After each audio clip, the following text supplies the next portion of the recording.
Nous allons donc écouter la parole et l'enseignement. Nous sommes à l'enseignement numéro 23 pour aujourd'hui, concernant le sujet qui parle de celui qui ose dire qu'il est Dieu. Il a remplacé le bouc, le bélier et le taureau,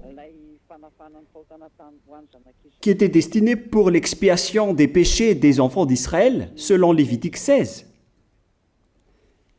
Dans Lévitique 16, nous voyons donc les béliers, les boucs et les taureaux pour l'expiation des péchés des enfants d'Israël, une fois chaque année.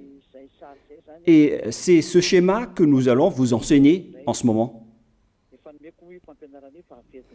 En fait, j'ai déjà donné cet enseignement, mais je le rappelle aujourd'hui. Cette situation contredit directement la parole du Père Yahva, le Dieu d'Abraham, selon Deutéronome 4.2. Ne rajoutez rien et ne retranchez rien aux paroles. C'est dans Deutéronome 4.2 et aussi dans Deutéronome chapitre 13, à partir du verset 1, ou Deutéronome 12, 32. Nous allons donc lire maintenant Deutéronome 12, 32, car nous avons déjà vu autrefois le Deutéronome 4.2. Donc dans Deutéronome 12, 32, vous observerez et vous mettrez en pratique toutes les choses que je vous ordonne. Vous n'y ajouterez rien et vous n'en retrancherez rien. Voilà donc dans le Deutéronome 12, 32. Et dans Deutéronome 4.2, je vais répéter, Deutéronome 4.2, vous n'ajouterez rien à ce que je vous prescris et vous n'en retrancherez rien, mais vous observerez les commandements de Yahva, votre Dieu, tels que je vous les prescris. Cette parole précise bien alors que il ne faut pas rajouter ni retrancher les paroles que je vous ai données. De quelles paroles parle-t-on? Nous allons lire Lévitique chapitre 16 pour voir quelles sont les lois d'expiation des péchés pour les enfants d'Israël. Les voilà. C'est dans Lévitique chapitre 16, verset 3 d'abord, pour commencer. Voilà donc ce qu'on ne doit pas changer, alors que nous avons tous su, nous avons tous vu qu'ils les ont remplacés par Jésus ou Jesus. Ce n'est pas une diffamation, nous le voyons tous. Alors que chacun réfléchisse. Lévitique chapitre 16, verset 3. Voici de quelle manière Aaron entrera dans le sanctuaire. Il prendra un jeune taureau pour le sacrifice d'expiation et un bélier pour l'holocauste.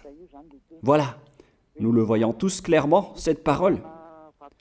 Il existe donc le fait d'apporter un jeune taureau pour le sacrifice d'expiation, ainsi qu'un bélier pour l'holocauste.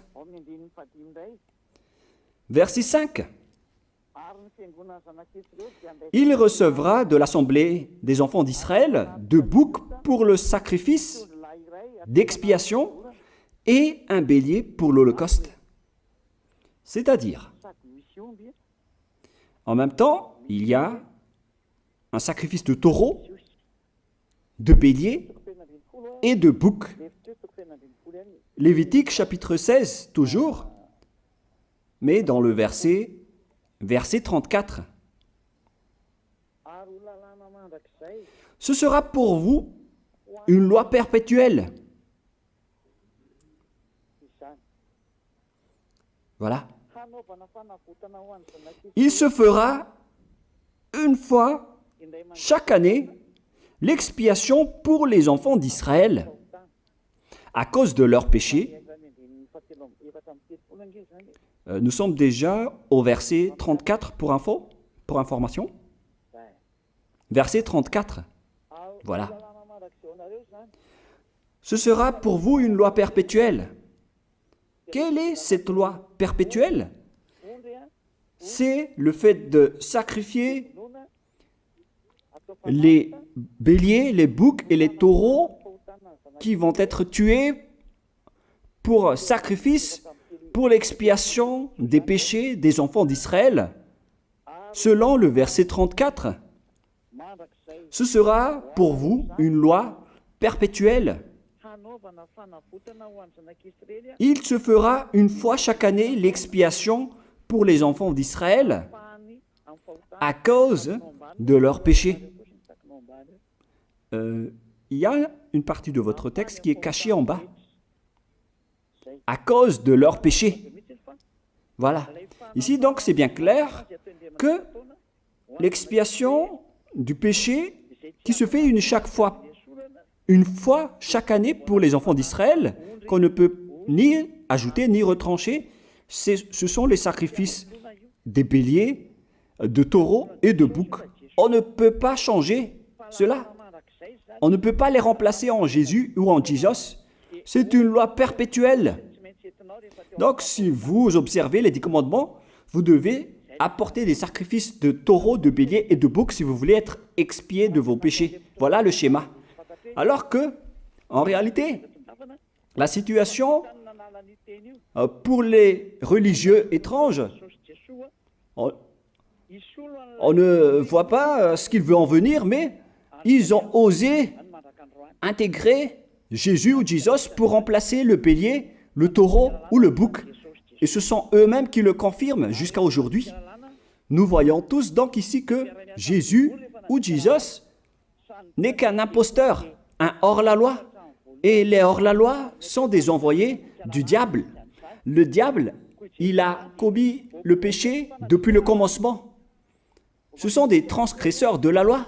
Donc c'est prouvé ici que Jésus est un hors-la-loi. Nous allons lire la parole, poursuivre, dans 1 Jean, chapitre 3. 1 Jean, chapitre 3, à partir du verset 4. Quiconque pêche transgresse la loi, et le péché est la transgression de la loi. Voilà, c'est bien clair que c'est le péché qui est la transgression de la loi. Un pécheur, donc, c'est un transgresseur de la loi. Et un hors-la-loi, c'est un pécheur. C'est clair alors que Jésus ou Jesus, c'est un hors-la-loi, c'est un transgresseur de la loi. Nous avons tous vu ensemble qu'il a pris la place du bélier et il a siégé, il s'est installé dans ce système. C'est pourquoi toutes les églises observent les 10 commandements et ils servent Jésus ou Jesus. Voici l'enseignement. Alors, regardez bien à travers ce texte et cette écriture que je vous donne en ce moment. Et soyez conscients, ça suffit maintenant d'écouter ces faux dieux, c'est déjà trop. Tant pis pour vous si vous allez encore les écouter. Soyez conscients que ce schéma n'est plus correct. Beaucoup de gens me diffament à cause de ce que je fais en ce moment. Ils ne supportent pas la vérité. Mais ça dépend de chacun de vous. Et moi, je vous avertis, pour vous qui vont être baptisés et qui veulent être baptisés, mais qui entendent les diffamations et les critiques des autres, ne croyez pas en cela. Ce ne sont pas du tout vrai. La parole de Élia est directe. Ce ne sont que des mensonges. L'ôtement du péché, ce sont des personnes qui sont non-pécheurs qui peuvent le faire. Ce n'est pas logique de dire que les fidèles sont ôtés des péchés et le leader est un pécheur. Ce n'est pas du tout écrit dans la Sainte Écriture. Ce qui est écrit dans la Bible, c'est que le bon arbre donne de bons fruits et le mauvais arbre de mauvais fruits. Et le bon arbre ne donne jamais de mauvais fruits, et le mauvais arbre ne donne jamais de bons fruits. Ce sont les bons arbres qui donnent des bons fruits, et les mauvais arbres qui donnent des mauvais fruits. Et donc, si l'ambassadeur de Yahushua, Zedia Elia, a produit des personnes qui ne pêchent plus, alors il est bon, il est une bonne personne. Il n'a jamais fait aucun mal, même pas le moindre mal. Voilà donc la leçon pour vous, car dans le cadre de ce baptême qui va arriver, il y a beaucoup de diffamation et de critiques. Donc je vous conseille de ne pas écouter cela, car ce n'est pas du tout la vérité. Ils font ça juste pour diffamer et blâmer la bonté de Yahushua, alors ne les suivez pas. Donc là, on voit bien que ce n'est pas de la diffamation. Nous avons tous vu ensemble. Je vous ai donné la parole. On a tous écouté et vu ensemble. On a jugé ensemble. Est-ce que ce Jésus ou Jésus a fait la vérité? Est-ce qu'il a dit la vérité ou pas? Si nous avons vu le livre de Moshe, venant du Dieu d'Abraham, qui a dit « Ne rajoutez pas et ne retranchez pas à ma parole ». Nous avons vu alors que ils ont remplacé par ce Jésus ou Jésus les sacrifices d'expiation du péché, en disant après que c'est ce dernier qui ôte les péchés. Ce n'est pas du tout vrai. Celui qui peut ôter les péchés selon les 10 commandements, c'est le bélier, ou bien le taureau, ainsi que le bouc. Ce sont ces bêtes qui peuvent ôter les péchés. Quelle est alors la raison pour laquelle les religieux sont entrés dans ce mauvais schéma? Car c'est vraiment un schéma qui transgresse la loi. Car ils ont contré bêtement le livre du Lévitique chapitre 16. Ils l'ont contré bêtement, directement.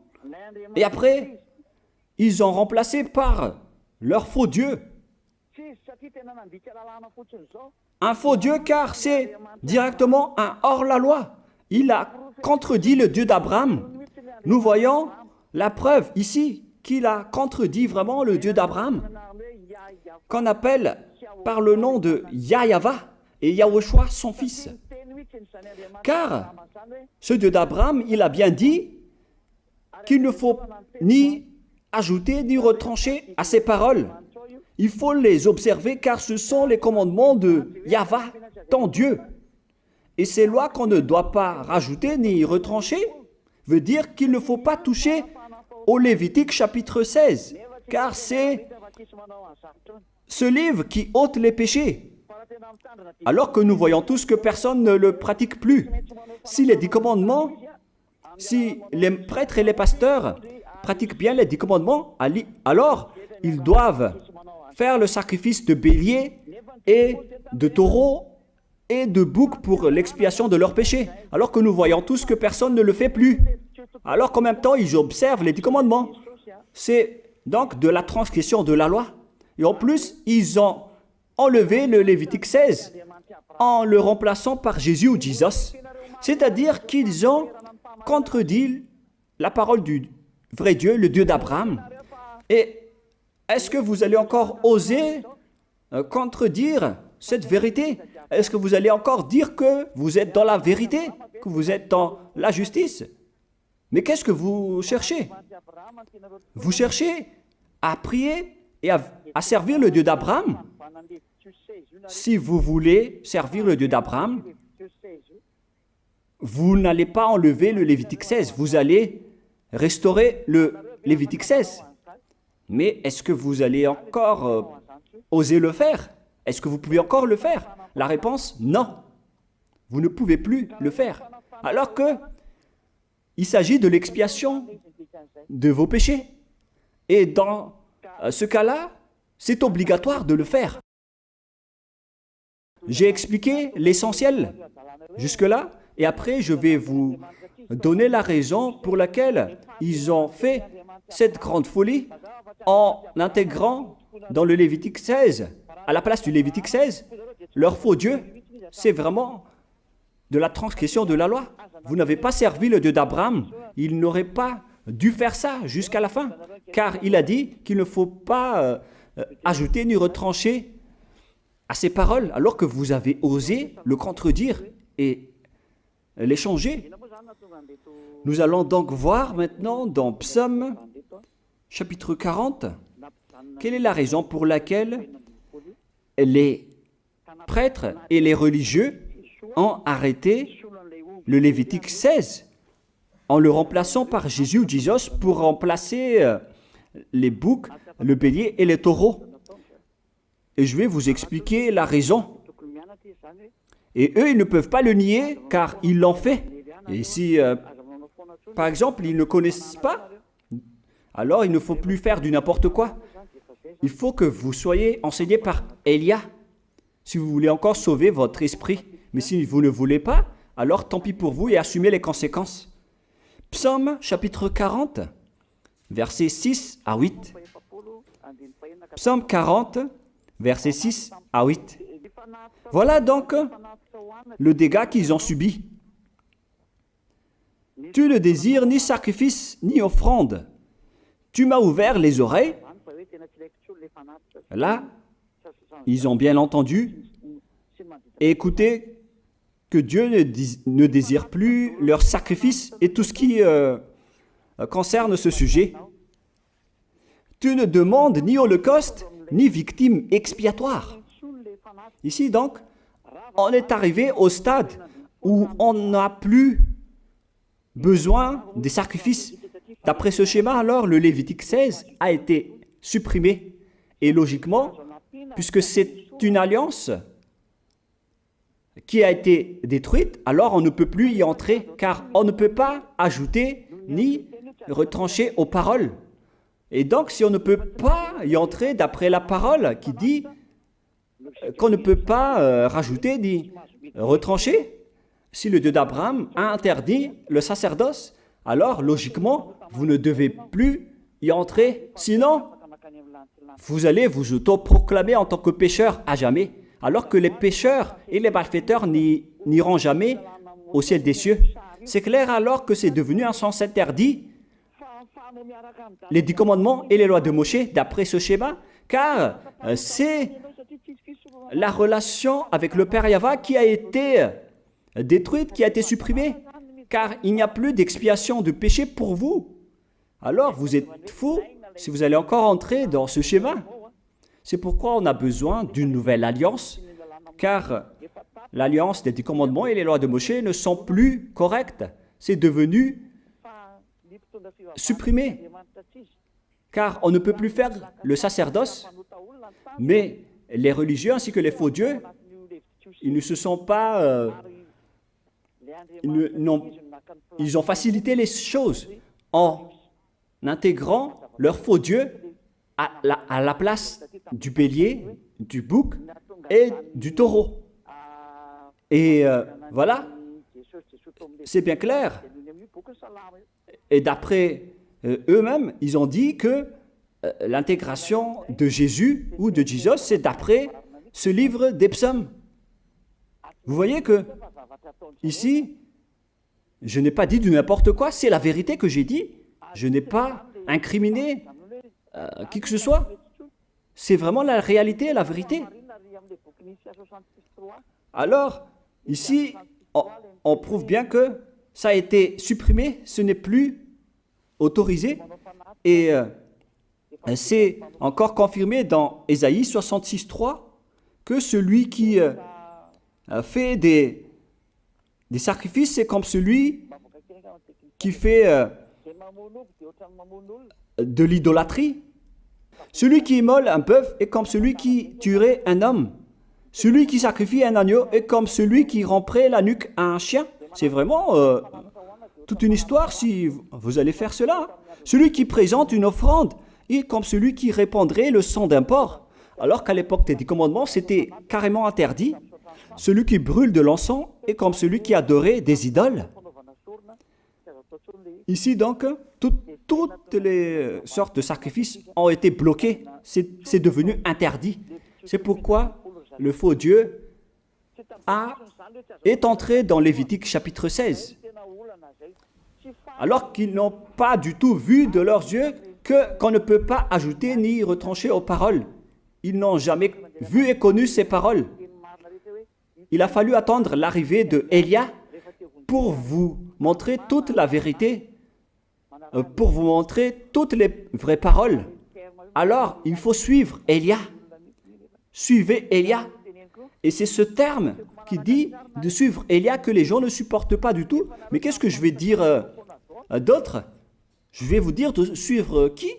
Alors que vous êtes tous pécheurs. Est-ce que vous allez suivre les pécheurs pour aller en enfer? Vaut mieux suivre Élia, car ceux qui l'ont suivi ne pêchent plus. C'est quoi le problème? Si c'est de la jalousie, alors vous n'êtes pas du tout sage. Mais si vous êtes sage, vous devrez être content en m'écoutant. Si vous cherchez ce Dieu d'Abraham, vous devez être très content en dansant à la maison en disant « Merci Élia, voilà ce que j'attendais ». Au lieu de dire des colères et de la haine, moi je vous donne de la parole de l'amour pour vous sauver. Alors sachez bien écouter.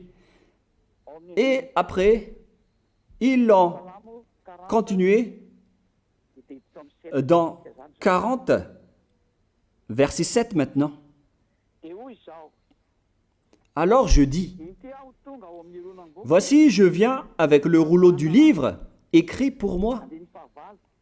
Verset 8, je veux faire ta volonté, mon Dieu, et ta loi est au fond de mon cœur.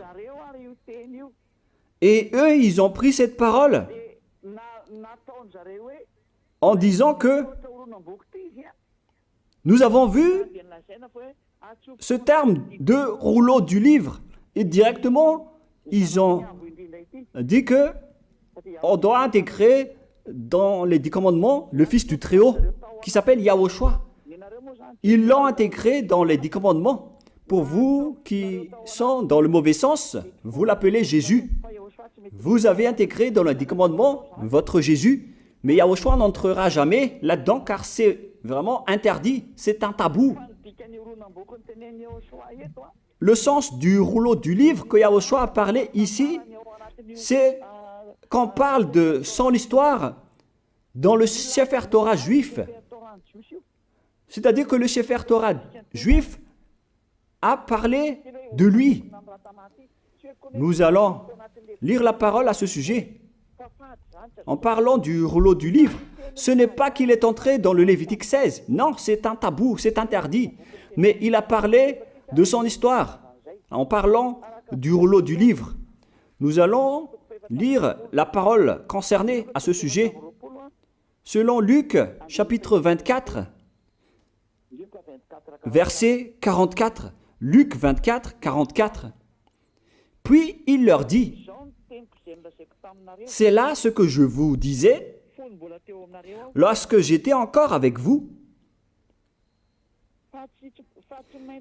qu'il fallait que s'accomplisse tout ce qui est écrit de moi dans la loi de Moïse, dans les prophètes et dans les psaumes. »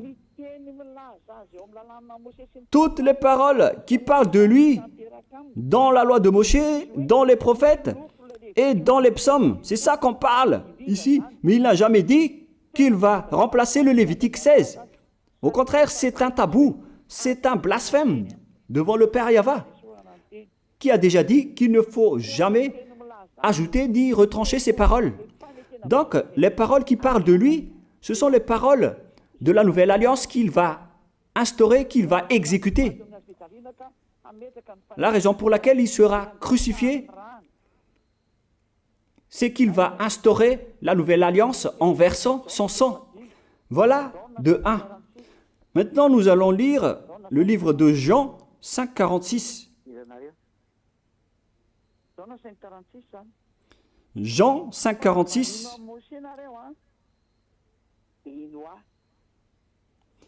Alors, car si vous croyez en Moshe, vous me croiriez aussi, parce qu'il a écrit de moi. Il a écrit à propos de Yahushua. C'est pourquoi on parle du rouleau de livre qui a écrit pour lui. Et Moshe aussi a participé à son histoire en parlant de lui. Mais ce n'est pas que on a supprimé le Lévitique 16 en remplaçant par le Fils du Très-Haut. Non, ce n'est pas du tout cela. Il y a beaucoup de paroles qui a parlé de lui depuis les lois de Moshe, depuis les prophètes et depuis les psaumes.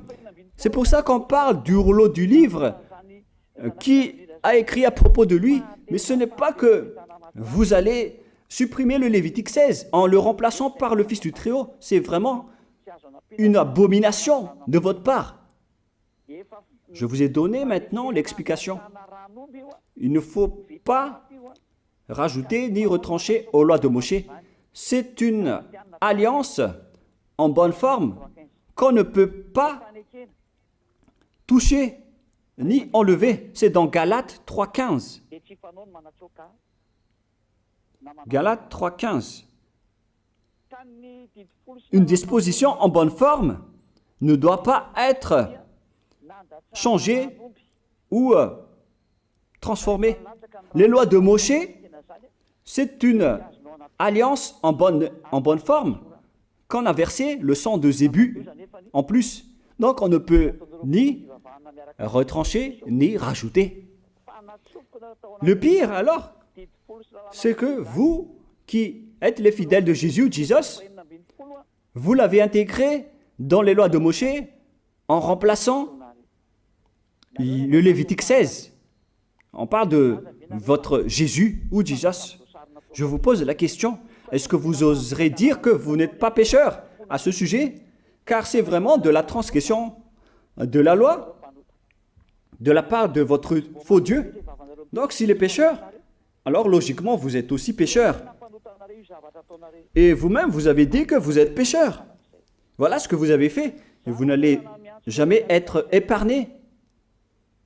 C'est pourquoi je vous appelle tous maintenant. Soyez baptisés et sauvez votre chemin, c'est-à-dire votre esprit. Sauvez votre esprit car il ira en enfer si vous ne le sauvez pas. Pour vous qui serez baptisés bientôt, l'explication est claire. Alors prenez une décision maintenant. N'écoutez jamais les diffamations qui sont faites par les diables. Ce sont eux qui vous empêchent d'aller vers la vérité. Ne soyez plus des poubelles dans votre conscience. N'acceptez plus cela. Il faut écouter l'envoyé du ciel des cieux, c'est-à-dire moi. Voilà l'explication. Vous avez fait du n'importe quoi avec votre faux Dieu. C'est votre faux Dieu qui a péché au commencement. Et logiquement, donc, vous avez tous aussi transgressé la loi avec lui. Et maintenant, vous êtes tous dans le péché. Et vous vous abritez dans la parole qui dit Dieu n'est pas venu pour appeler les justes, mais les pécheurs, pour se repentir. Le problème, c'est que c'est votre Dieu qui est vraiment un pécheur. Voilà le schéma qui prouve qu'il est pécheur. Donc, je vous souhaite à tous d'être bénis par Yahushua. Prions ensemble. Merci infiniment, Père Yahva, pour cette parole. Une parole qui conscientise les gens pour se retourner vers toi et pour faire rester fermes tous les enfants du Très-Haut, les personnes que tu as déjà choisies, pour qu'ils restent bien fermes dans le service, et pour ceux qui sont encore à l'extérieur, qu'ils courent vers Elia, car Elia et toi, Yahushua, vous êtes uniques. Merci infiniment, Père Yahva. Merci infiniment, Yahushua. Sauve les gens pour qu'ils soient intégrés au ciel des cieux, pour que les gens écoutent la parole, Père Yahva, Yahushua, toutes les paroles que j'ai montrées. Confirme toutes mes paroles, Yahushua et Père Yahva, pour la gloire de vos noms si saints. Merci pour ta bonté et pour ta grâce. Au nom de toi, Yahushua, je fais toutes ces prières. Alléluia, Amen. Donc, je vous souhaite à tous d'être bénis par Yahushua et à demain. Au revoir.